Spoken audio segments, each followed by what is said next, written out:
Primero que todo, para hablar de edema pulmonar agudo tenemos que clasificarlo bien porque existe el edema pulmonar agudo como cardiogénico y el no cardiogénico.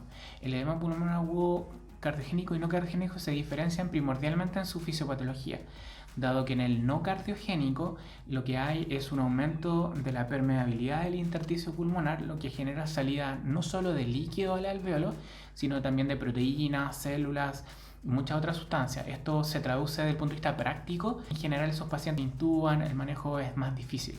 En cambio, en el edema pulmonar agudo cardiogénico hay un aumento de la presión hidrostática capilar en el intersticio pulmonar, por lo que sale solo agua. Entonces, como el agua rápidamente sale y rellena el alveolo, si hacemos las medidas adecuadas, rápidamente se puede ir. Por lo que uno debería considerar como un fracaso el intubar, por ejemplo, a los pacientes con un edema pulmonar agudo cardiogénico.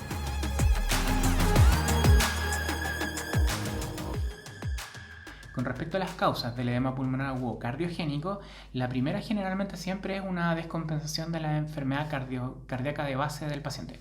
Y esto es porque no se tomó las pastillas, porque comió con mucha sal, porque eventualmente tomó más líquido de lo normal, no se realizó algún tipo de fenómeno que desencadena o descompensa su enfermedad de base.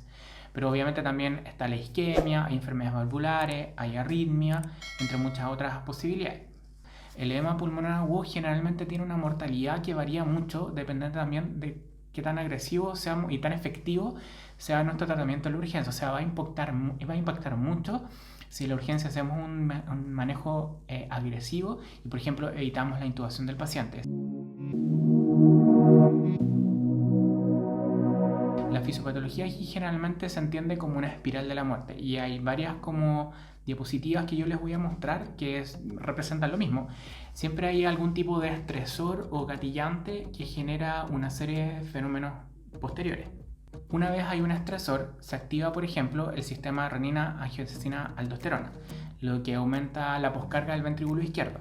Hace que el corazón lata contra más resistencia y aumenta la presión hidrostática capilar hacia retrógrado, generando aumento del edema.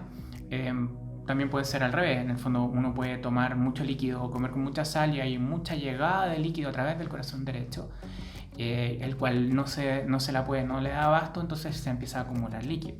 Una vez hay acumulación de líquido, empieza a haber entonces fenómenos de hipoxia. El pulmón tiene que trabajar o el cuerpo tiene que trabajar contra más resistencia, generar mayor trabajo respiratorio, hay un aumento del consumo de oxígeno.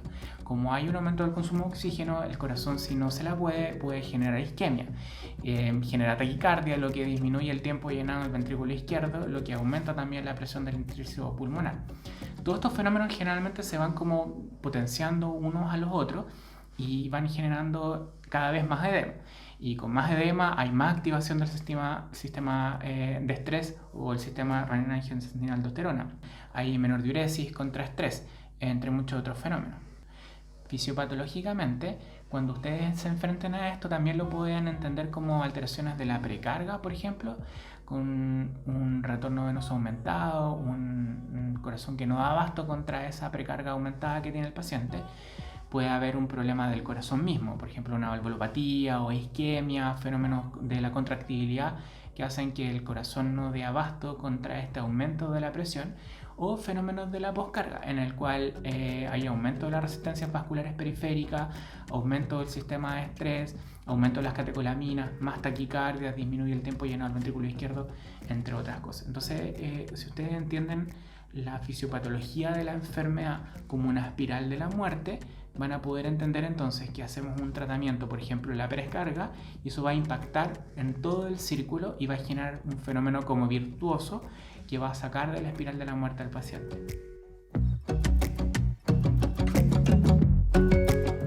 Probablemente les ha pasado cuando están tratando de estudiar edema pulmonar agudo, por ejemplo en un libro de medicina interna, Harrison por decir algo, que en el fondo empiezan a hablar de insuficiencia cardíaca congestiva, está metido el shock cardiogénico entre medio, y es como difícil enfocarse en el edema pulmonar agudo como per se.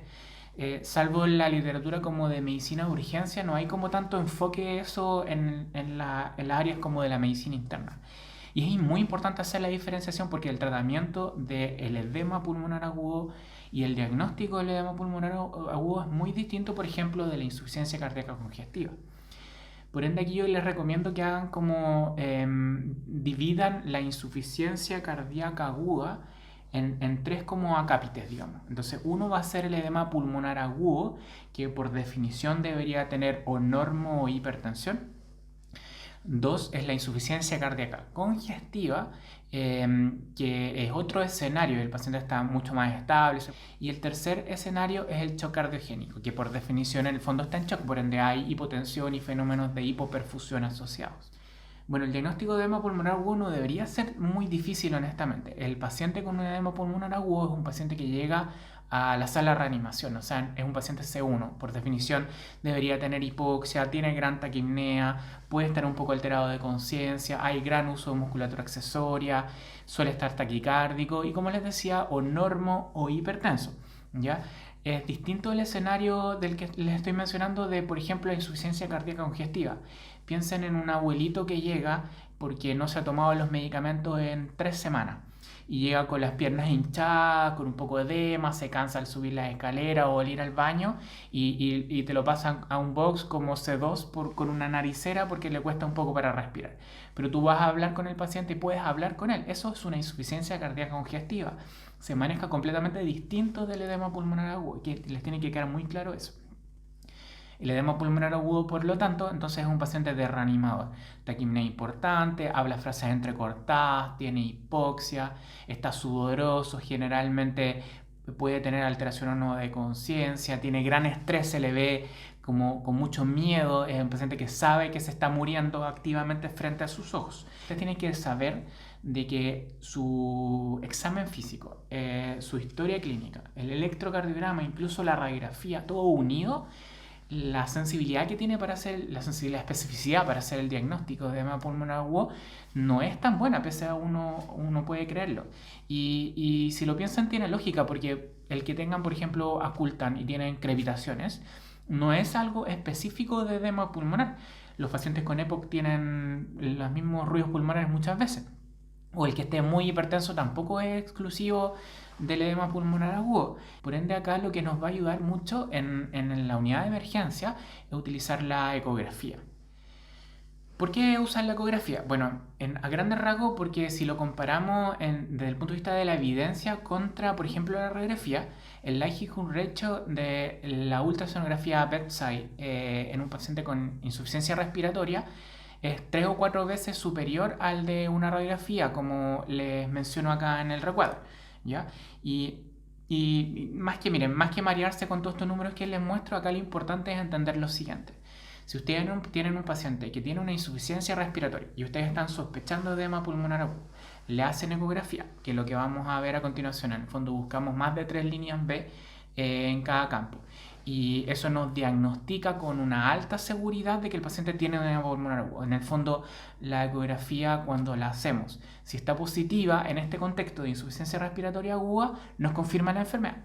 Al mismo tiempo, cuando ustedes están pensando de que pucha, será otra cosa y le hacen una ecografía y no tiene líneas B, la ecoscopía nos permite descartar con bastante seguridad la presencia de un edema pulmonar agudo.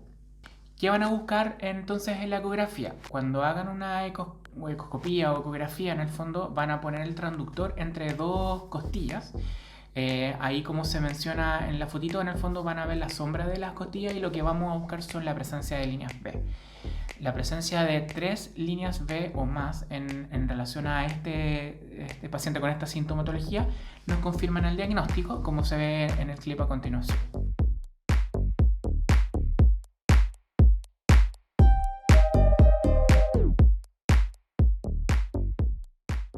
Aquí enfocarlo un poco desde el punto de vista fisiopatológico. Entonces vamos a analizar los tratamientos que alteran o mejoran la precarga, vamos a analizar también un poco los tratamientos que alteran la poscarga, pero obviamente no tenemos que olvidar el manejo de la oxigenoterapia si es que el paciente lo necesita. En realidad, si es edema pulmonar agudo, siempre lo va a necesitar.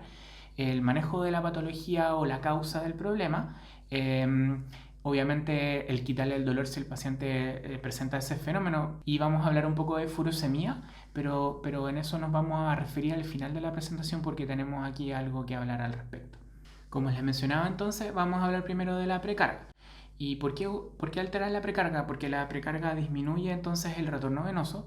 Como disminuye el retorno venoso, en el fondo disminuye la presión sobre el intersticio pulmonar y lo que genera finalmente es que disminuye el edema. Como disminuye el edema, hay menos hipoxia. Como hay menos hipoxia, mayor oxigenación, hay disminución del trabajo respiratorio y todo lo que hemos conversado. También vamos a enfocarnos en enfrentar la poscarga o disminuir la poscarga. Entonces, ¿qué logramos al disminuir la poscarga?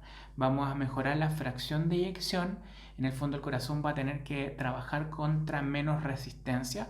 Se va a disminuir la activación del sistema renina-angiotensina-aldosterona, lo que va a generar un riñón funcionante más efectivo, digamos, una eficiencia mayor renal y eliminación de hipervolemia que algunos pacientes tienen, y todo eso va a llevar al revés de que genere disminución de la presión intrastática capilar y disminución del edema pulmonar. Entonces, con respecto al tratamiento, tenemos dos fenómenos muy importantes. La precarga la vamos a disminuir con la ventilación mecánica no invasiva o con el uso de la nitroglicerina. Estas son nuestras dos grandes herramientas para disminuir la precarga. ¿Y cómo disminuimos la poscarga? Bueno, lo hacemos también con la ventilación mecánica no invasiva y con la nitroglicerina. Por ende, estas dos terapias que vamos a hablar a continuación mejoran tanto la precarga como la poscarga y van a ser altamente eficientes en cortar el círculo vicioso y generar un círculo virtuoso que va a mejorar la enfermedad. Hablemos primero de ventilación mecánica no invasiva. Entonces, la ventilación mecánica no invasiva genera un aumento de la presión intratorácica, lo que afecta de forma como asimétrica tanto la precarga como la poscarga.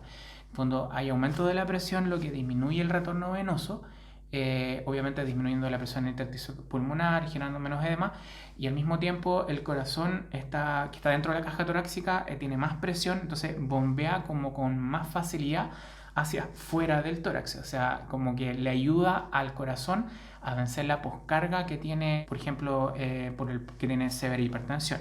La ventilación mecánica también tiene muchos otros fenómenos directamente en el pulmón. Por ejemplo, abre y mantiene abiertos los alvéolos.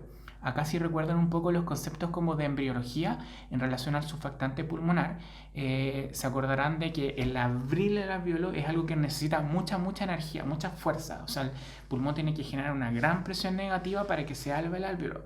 Pero una vez ya está abierto el alvéolo, es más fácil como mantenerlo abierto con menor energía, lo que al mismo tiempo genera zonas de que estaban con los alvéolos cerrados, pero eran perfundidas, ahora en el fondo están abiertos y hay tanto perfusión como oxigenación, lo que aumenta la saturimetría del paciente, hace que disminuya el trabajo respiratorio y disminuye por ende el consumo de oxígeno. Por lo tanto, si entendemos todas estas cosas que hace la ventilación mecánica no invasiva, nos queda como claro de que es un tratamiento que tenemos que intentar siempre. Y desde el punto de vista de la evidencia, la ventilación mecánica no invasiva tiene un nivel de evidencia 1A con respecto al manejo del edema pulmonar agudo.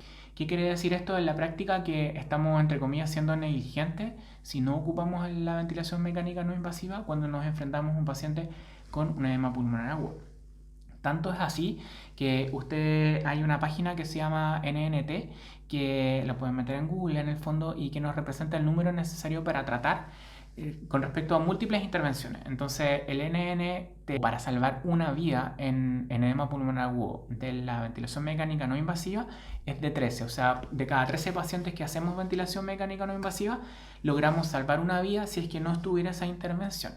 Y relevante también es que incluso 1 de cada 8 pacientes que le ponemos ventilación mecánica no invasiva evitamos intubarlo, lo que obviamente genera menor mortalidad intrahospitalaria, entre otras cosas.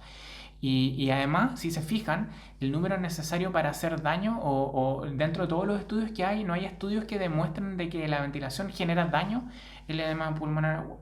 Ahora, ¿por qué quise traerles este tema como a colación o lo del NNT? Porque para ponerlos como en perspectiva, ustedes pensarán de que la aspirina es buena para el manejo de los infartos, ¿cierto? Entonces, si usamos aspirina en los infartos con supra del nivel del EC, ni siquiera sin supra, si tenemos pacientes con infarto con supra, todo el mundo usa aspirina porque sabe que claramente salva vida, ¿ya?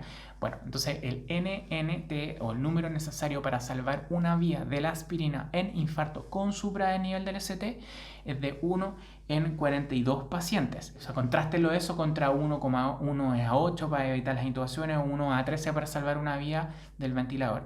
Y al mismo tiempo tiene daño, o sea, por más buena que sea la pastillita, una de cada 160 pacientes fueron dañados, tuvieron una hemorragia intracerebral o una exsanguinación o algo. Por ende, esto nos da como una gran noción de que la ventilación mecánica no invasiva es una terapia segura, altamente eficiente y muy buena para el manejo del edema pulmonar agudo.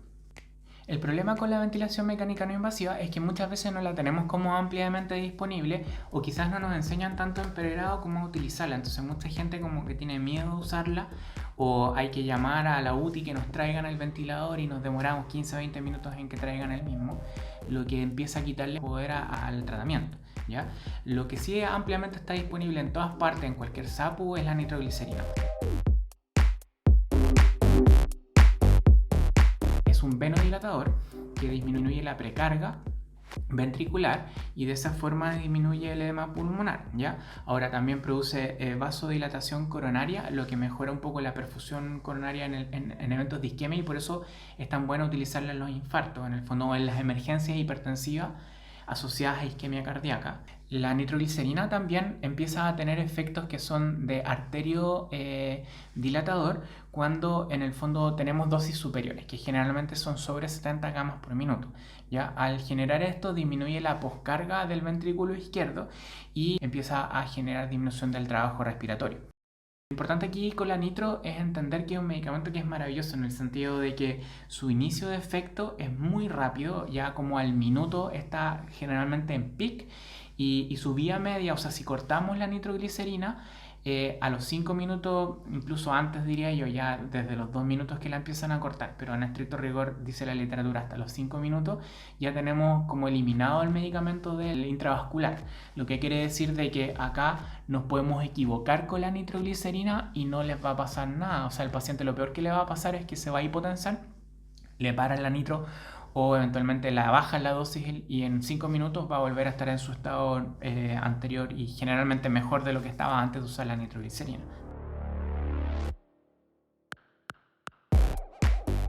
Antes de hablar de la furosemida y si es buena o mala para el manejo del edema pulmonar agudo, quiero mencionarles que si ustedes tienen 100 pacientes con edema pulmonar agudo, la evidencia dice que un tercio de los pacientes va a estar hipovolémico, un tercio de los pacientes va a estar normovolémico y solo un tercio de los pacientes van a estar hipervolémicos. Entonces, obviamente los que tienen hipervolemia, la furosemida igual juega un rol, pero a los 30 minutos como mínimo después de su inicio. El problema, recuerden, es que 2/3 de los pacientes pueden evolucionar como normo o hipovolémico y la furosemida lo que va a generar en estos casos es que va a producir hipotensión. El problema con la hipotensión es que la hipotensión es una de las contraindicaciones más importantes de la nitroglicerina y del ventilador no mecánico no invasivo. Entonces aquí estamos cambiando una terapia de nivel de evidencia 1A y un medicamento bueno, bonito y barato por un medicamento de mal nivel de evidencia, lento y que puede generar complicaciones. Por ende, la furosemida no es parte del manejo estándar o gol estándar del edema pulmonar agudo, por lo menos en la fase aguda de la reanimación. Y nos vemos en el próximo video. Adiós.